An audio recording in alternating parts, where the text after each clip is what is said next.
खास बातचीत की है, आइए देखते हैं।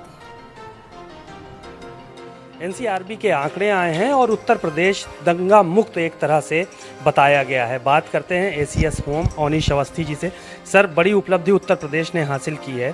दंगा मुक्त 2 साल में कोई भी दंगा उत्तर प्रदेश में नहीं हुआ है। किस तरह से आप लोगों ने इसको कंट्रोल किया और क्या कुछ और आंकड़े हैं आप? देखिए, एनसीआरबी का जो डेटा आया है उसमें आईपीसी में 23rd स्थान है यूपी का। कुल अधिनियमों में मात्र 10वां स्थान है, यानी हमारा क्राइम कम है। इसके साथ साथ हत्या में 24वां स्थान है। जो एसिड अटैक है उसमें 36वां स्थान है। जो फिरौती हेतु अपहरण है उसमें 36वां स्थान है। बलात्कार में 23वां स्थान है। तो हम पूरे देश में जहां भी क्राइम पर कैपिटा चेक हो रहा है तो उसके क्रम में हमारा पूरे देश में काफ़ी कम है क्राइम। अगर हम दूसरी तरफ देखें तो जो हमारा महिलाओं के प्रति दोष सिद्धि यानी कन्विक्शन रेट है वो हाईएस्ट है। जो साइबर अपराध में दोष सिद्धि वो हाईएस्ट है। इसके साथ साथ शस्त्रों के जब्तीकरण में हाईएस्ट है। तो एक और जहां क्राइम कम है, दूसरी ओर कन्विक्शन पर मजबूती से काम किया गया है। जो जीरो टॉलरेंस टू क्राइम की एक पॉलिसी है माननीय मुख्यमंत्री जी की, उसी के क्रम में जो है ये फर्क पड़ा है। अब हाल में जो है ड्रग माफियाओं के खिलाफ, नारकोटिक्स के खिलाफ कार्रवाई हो रही है, उसके भी अच्छे परिणाम आए। सर, ये देखा जा रहा है कि एफआईआर करने के निर्देश साफ तौर पर दिए गए हैं कि एफआईआर दर्ज की जाए। उसके बाद आंकड़ों का कम होना, इसको किस तरह से सर? देखिए, हत्या ऐसा अपराध है, कभी कम नहीं हो सकता है। अगर आंकड़ों के हिसाब से करें या न दर्ज, ऐसा हो ही नहीं सकता। ये तो एक्चुअल क्राइम कम हुआ है। हत्या जब कम हुई है तो हत्या के आंकड़े भी कम हुए हैं। तो निश्चय ही इसका फर्क पड़ा है। हम अगर 5 साल के आंकड़े देखें तो बहुत जबरदस्त रूप से जो है क्राइम में कमी आई है।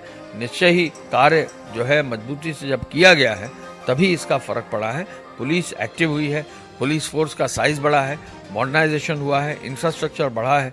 तो ऑलराउंड जो पुलिस का एक कार्य हुआ है, एक पॉजिटिविटी आई है, उसी का कारण है कि क्राइम कम। संपत्तियां जब्त करने की वजह से भी क्या कुछ फर्क पड़ा है? जो क्रिमिनल्स की और गैंगस्टर्स की संपत्तियां जब्त की गई हैं? जी, करीब 3800 करोड़ रुपए की संपत्ति जब्त की गई है। उसका बहुत फर्क पड़ा है, क्योंकि क्रिमिनल्स के मन में अगर ये बैठ जाए कि उनके विरुद्ध कार्रवाई होगी और कार्रवाई निश्चित होगी और पकड़े जरूर जाएंगे, तो निश्चय ही फर्क पड़ता है। जितने लूट की घटनाएं थीं आज की तारीख में, सब में 100% सही रिकवरी हो गई। यानी अगर कोई लूट करता भी है तो पकड़ जरूर जाएगा, जेल जरूर जाएगा, ये निश्चित कर दिया गया। तो इसका भी फर्क पड़ा। अभी हाल में हापुड़ के पास जो एक घटना हुई जिसमें बैंक की गाड़ी से पैसे लोग लेकर लूट के ले गए, तो तुरंत पकड़ गए, पूरा पैसा भी रिकवर हो गया। तो इस तरह से जो है इन कारणों से ये मजबूती आई है कि सख्ती से कार्रवाई हुई है, अन्वेषण सही हुआ है, माननीय न्यायालयों से समन्वय बनाकर जो है कन्विक्शन रेट बढ़ा है। तो ऑलराउंड जब कार्रवाई होगी तो क्राइम कम होगा, और क्राइम कम होने की वजह से लॉ एंड ऑर्डर पर भी इसका अच्छा प्रभाव। संगठित अपराध तो कम हुए हैं, लेकिन जो आपसी रंजिश है उसमें कहीं ना कहीं हत्याएं जो है वो बढ़ी हैं। उत्तर प्रदेश जो है वो ऊपर आया है। इसको लेकर क्या कहेंगे? ये कैसे करें? देखिए, हत्या में मैंने फिर आपसे कहा है कि हत्या में पिछले 5 साल में संख्या घटी है। तो ऐसा नहीं कि संख्या बढ़ी है, संख्या घटी है।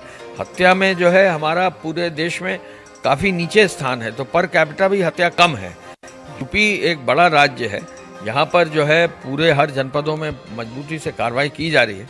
लेकिन जो आपने एक इंगित किया है, यदि आपसी रंजिश के कारण कहीं कोई क्राइम होता है जहाँ क्रिमिनल्स इन्वॉल्व नहीं है, तो इसमें समाज का भी सहयोग चाहिए होता है।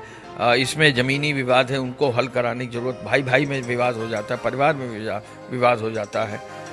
परिवार में जो है मैरिज की वजह से भी कहीं ना कहीं विवाद हो जाते हैं। तो इन सब चीज़ों में भी कोशिश हमारी यही है कि ज़मीनी विवाद भी जो है जल्दी से जल्दी हल हो, जहाँ पर कोई भी किसी रूप में जो है कार्रवाई करने की आवश्यकता नहीं। एक आखिरी सवाल और है कि जो भी ड्रग्स माफिया के खिलाफ अभियान चलाया जा रहा है और बहुत कार्रवाई भी, कड़ी कार्रवाई भी की जा रही है, लेकिन ये देखा गया कि पिछले दिनों कई मेडिकल स्टोर्स पे छापा पड़ा, वहाँ भी नशीली दवाएं बरामद हुई और कहीं ना कहीं जो ड्रग विभाग है इसको लेकर निष्क्रिय नज़र आ रहा है। उन पे मेडिकल स्टोर्स पे कार्रवाई नहीं हो रही, जबकि वो 70-70 लाख, 1-1 करोड़ की जो है वो दवाइयाँ, नशीली दवाइयाँ बरामद हो रही हैं। अभी नखास में कुछ दिन पहले छापा पड़ा था कई दुकानों पे, वहाँ भी नशीली दवाएं और दुकानें वैसी ही खुली हुई हैं।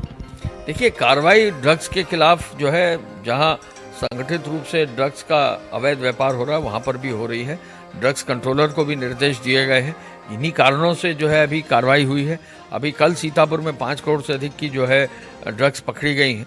कार्रवाई बहुत सख्त होगी। ड्रग कंट्रोलर को भी निर्देशित किया गया है और उन पर भी उनको भी कहा गया है कि जितनी मेडिकल शॉप्स हैं वहाँ प्रॉपरली और बहुत सावधानी पूर्वक चेक करें, जिससे कि नशीली दवाइयाँ जो है नशे के लिए जो है किसी को बांटी न जा सके। धन्यवाद। बातचीत के लिए शुक्रिया। आपने सुना ACS होम अवनीश अवस्थी जी को। बड़ी ही बेबाकी के साथ उन्होंने अपनी बात कही और साफ तौर पर यह कहा कि नशे का कारोबार चाहे वो मेडिकल स्टोर हो, वहाँ फूल रहा है या कहीं दीगर जगह पर, उन सबको जो है वो नियंत्रित किया जाएगा और ज़रूरत पड़ेगी तो उन पर कड़ी कार्रवाई भी की जाएगी। सीमाब नकवी, भारत समाचार, लखनऊ।